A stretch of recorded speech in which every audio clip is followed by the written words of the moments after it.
पर चुनाव लड़ेगा, 242 नहीं 243। और उस दल के रणनीतिकार चुनाव प्रबंधक प्रशांत किशोर हैं। और अभी तक प्रशांत किशोर ने 10 वर्ष में जिस किसी को भी चुनाव लड़ाया है वो चुनाव हारा नहीं है। तो जन सुराज भी चुनाव हारेगा नहीं, ये बात आप लिख के रख लीजिए। आप भी इसी तरह से आई और सेम आपकी तुलना आपसे की जा रही है समाज के बीच में। इसी तरह से आप जनता का राज करके जनसुराज करके आए, लेकिन बाद में उसकी स्थिति नहीं राजनीतिक आप में उनमें क्या। मेरे भाई ऐसा है, आपका सरकार है, इतना तो कम से कम पढ़ लिख कर आइए। आम आदमी पार्टी और जनसुराज में एक भी समानता अगर हो तो आप बताइए। आप कह रहे हैं कि इसी तरह से आई थी।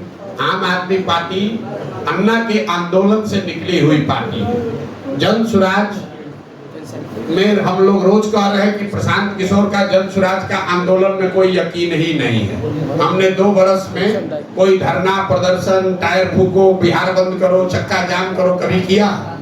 हमने ये कहा कि हम सुधार देंगे कि कौन सुधार देगा? हमने बताया कि एक कोई लॉ लाओ, जन लोकपाल बनाओ, इससे भ्रष्टाचार खत्म होगा। हम तो ये भी नहीं कह रहे कि आप वोट जनसुराज को दीजिए।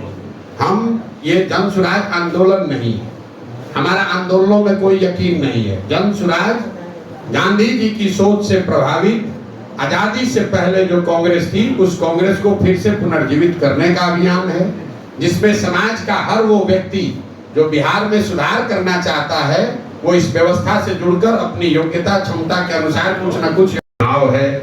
वहां पर जो जनसुराज से साथी जुड़े हुए हैं उनसे चर्चा भी करेंगे कि क्या वो चुनाव लड़ना चाहते हैं। और शाम में यहाँ के प्रबुद्ध लोगों के साथ एक बैठक करेंगे और फिर मैं कल सुबह यहाँ से निकलूंगा।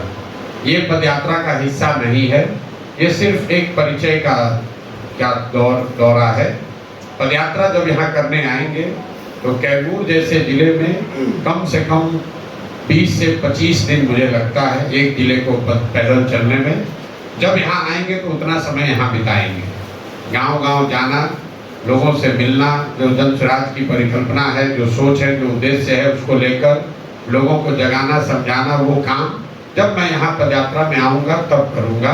आज सिर्फ जनसुराज से जुड़े हुए साथियों से मिलना, उनके सवाल का जवाब देना, संगठन की यहाँ पर रूपरेखा क्या होगी, उनकी भूमिका क्या होगी, इस दिशा में हम लोग बात करने आए हैं।